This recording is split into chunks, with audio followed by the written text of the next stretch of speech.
আসসালামু আলাইকুম। আশা করি মহান আল্লাহর রহমতে সবাই ঈমান ও সুস্থতায় ভালো আছেন। আমি আজকে আরো একটি বই নিয়ে রিভিউ করতে চাচ্ছি ইনশাআল্লাহ। সেই সাথে এই বই পড়ার অভিজ্ঞতার আলোকে আমাদের বর্তমান সমাজ ব্যবস্থার কিছু প্রেক্ষাপট তুলে ধরবো ইনশাআল্লাহ। সেই জন্য আজকের ভিডিওটি একটু লম্বা হতে পারে। যে বইটি নিয়ে কথা বলতে চাচ্ছি, দেখতে পাচ্ছেন, ফিমেল মাইন্ড, পুরুষের জন্য স্ত্রীর মনস্তত্ত্ব বোঝার সূত্র। লেখক আদহাম সরকাবি, শাহেদ হারুন অনুদিত। বইটি প্রকাশিত হয়েছে মাকতাবাতুল আসলাফ প্রকাশনী থেকে। বইটির পেজ সংখ্যা ৩২২। বইটির গায়ের মূল্য ৪৫০ টাকা। বইটি 30% ছাড়ে রকমারিতে ৩১৫ টাকাতে কিনতে পাবেন। লেখকের উৎসর্গ। লেখক বইটি যাদেরকে উৎসর্গ করেছেন, যারা সে সকল পুরুষদের প্রতি যারা প্রতিশ্রুতি দিয়ে ধোঁকা দেয় না, কেননা তারা জানে প্রতিশ্রুতির জিজ্ঞাসাবাদ হবে। যাদেরকে প্রতিশ্রুতি দেওয়া হলে তারা তা ভঙ্গ করে না, কেননা তারা জানে প্রতিশ্রুতি খুব কঠিন বিষয়। যারা কোনো হৃদয় নিয়ে তার প্রতি অবহেলা করে না, কেননা তারা জানে আল্লাহ আমাদেরকে প্রতিটি আমানত তার প্রাপকের হাতে পৌঁছে দেওয়ার নির্দেশ দিয়েছে। লেখক বইটি সম্পূর্ণ কুরআন এবং হাদিস থেকে রেফারেন্স টেনে বর্তমান প্রেক্ষাপট এবং বাস্তবতার নিরিখে তার নিজের অভিজ্ঞতার আলোকে বইটি লিখেছে।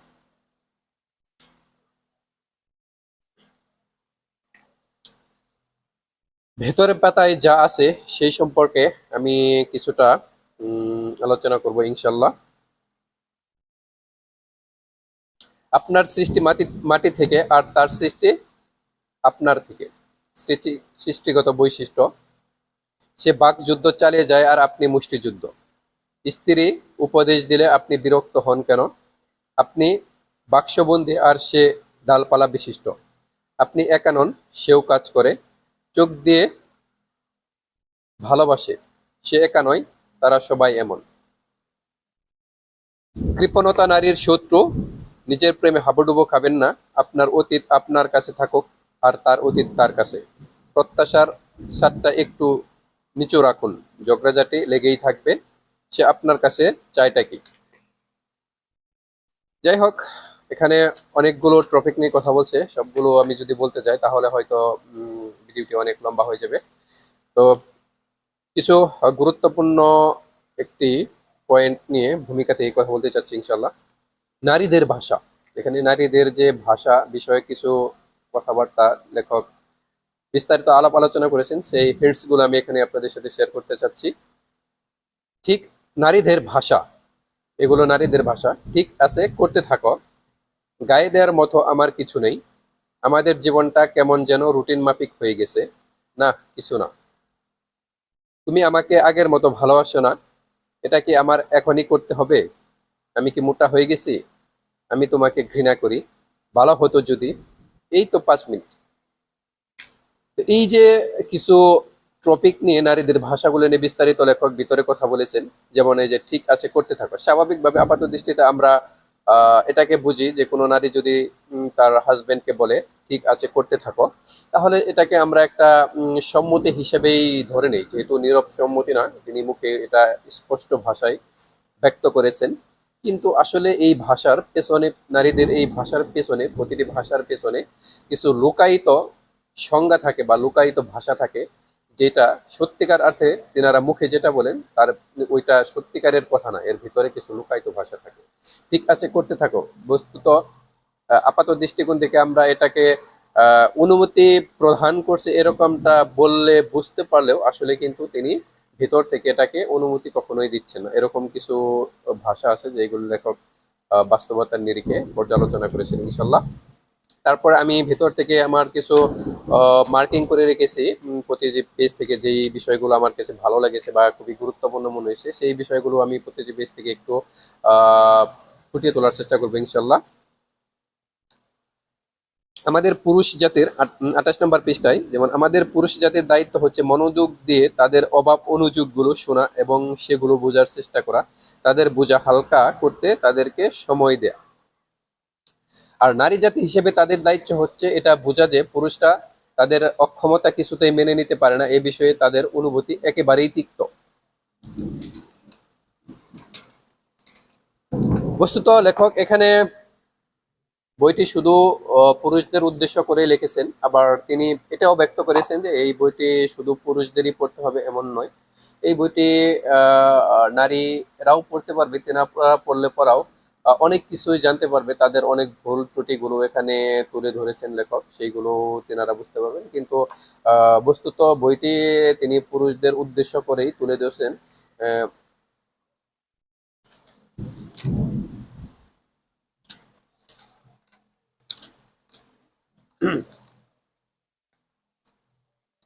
যেমন তার বেশি কথা বলা প্রসঙ্গে আমরা স্বভাবত একটি বিষয়ে কথা বলে থাকি যে আসলেও মেয়েরা বেশি কথা বলে থাকে।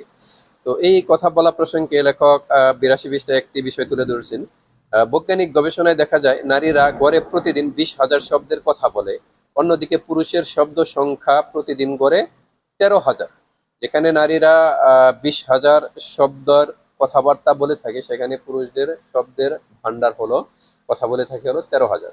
দেখা যাচ্ছে যে বিরাট একটা পার্থক্য, প্রায় অর্ধেকের কাছাকাছি বা একটু বেশি এরকম।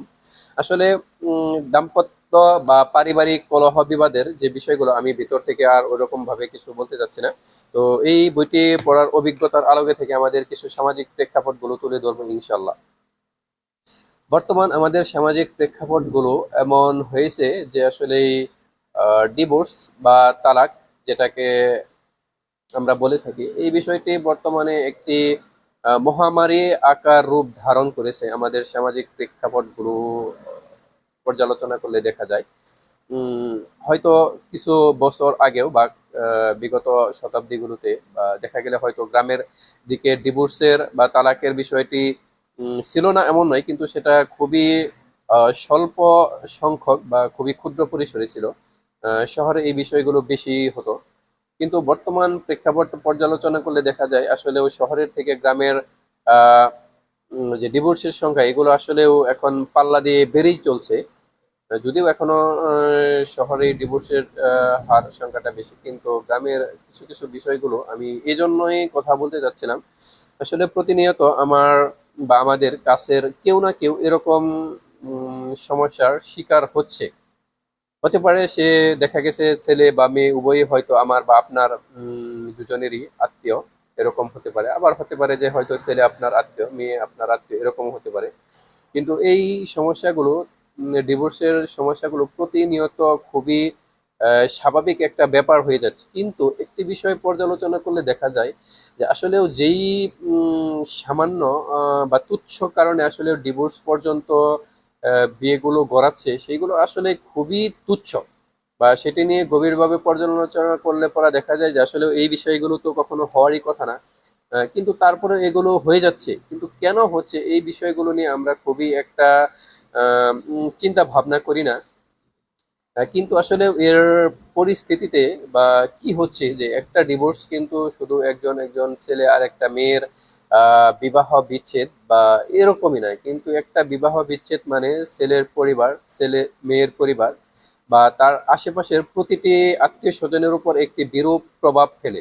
বিশেষ করে আমি খুব নিজের কাছে থেকে দেখেছি যে একটি ডিভোর্সের কারণে সেই পরিবারের ছেলে অথবা মেয়ের পরিবারের লোকজন, বিশেষ করে বাবা মায়ের এবং যারা ভুক্তভোগী সেই ছেলে অথবা মেয়ে, তাদের মেন্টালিটি অবস্থাটা আসলে এতটাই খারাপ অবস্থায় যায়, সেটা হয়তো আসলেও আমাদের চর্মচক্ষু দিয়ে আসলেও দেখলে পরে অনুধাবন করা যায় না, সেটা স্বাভাবিকই মনে হয়।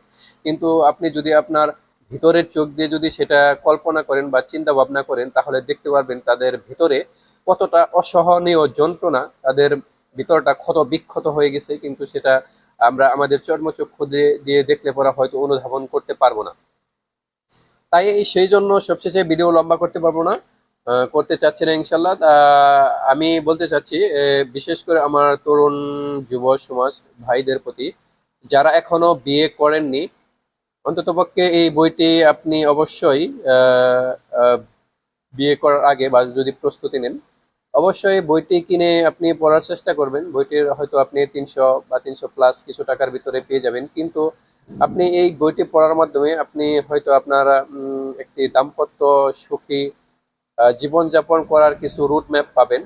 বা বাস্তব ক্ষেত্রে দেখা যায় যে আসলেও স্বামী এবং স্ত্রী দুজনের ক্ষেত্রেই স্ত্রী স্বামীর মনস্তত্ত্ব বা কিছু বিষয়গুলো, বা স্বামী ও স্ত্রীর মনস্তাত্ত্বিক কিছু বিষয়গুলো না বোঝার কারণে ছোট ছোট ইস্যু থেকে আসলেও ঝগড়ার শুরুটা হয়। সেই জন্য আমি তরুণ যুব সমাজ ভাইদেরকে দৃষ্টি আকর্ষণ করব, বা যারা বিয়ে করেছেন তাদেরকেও বলবো অবশ্যই অবশ্যই অবশ্যই এই বইটি পড়ার চেষ্টা করবেন, কিনে সংগ্রহ রাখার চেষ্টা করবেন, বইটি পড়ার চেষ্টা করবেন। ইনশাল্লাহ আশা করি এখান থেকে আপনি অনেক কিছুই লেখকের বাস্তব অভিজ্ঞতা, বা তিনি এটি শুধু যে তার বাস্তব অভিজ্ঞতা লিখেছেন এরকম নয়, বইটি কোরআন হাদিস থেকে রেফারেন্স টেনে তারপর বুঝিয়েছেন, বোঝানোর চেষ্টা করেছেন যে আসলেও বইটি আমাদের জন্য কতটুকু পড়া গুরুত্বপূর্ণ।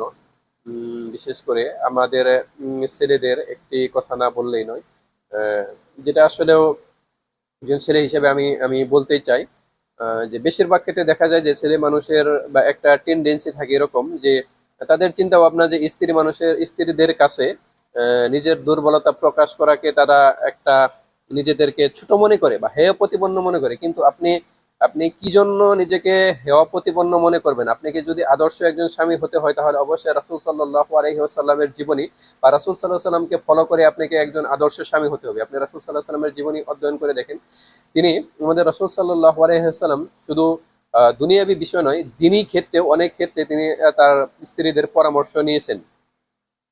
দুনিয়ার বিষয় নয়, দিনী দিনী বিষয়ে আল্লাহ রাসূল সাল্লাল্লাহু আলাইহি ওয়াসাল্লাম স্ত্রীদের পরামর্শ নিয়ে অনেক কাজ করে নিয়েছেন। আপনি যদি বা আপনারা যদি এতে রাসূল সাল্লাল্লাহু আলাইহি ওয়াসাল্লামের জীবনী নিয়ে ঘাটাঘাটি করেন বা তার জীবনী পড়েন, তাহলে অবশ্যই এগুলো বুঝতে পারবেন, জানতে পারবেন ইনশাল্লাহ।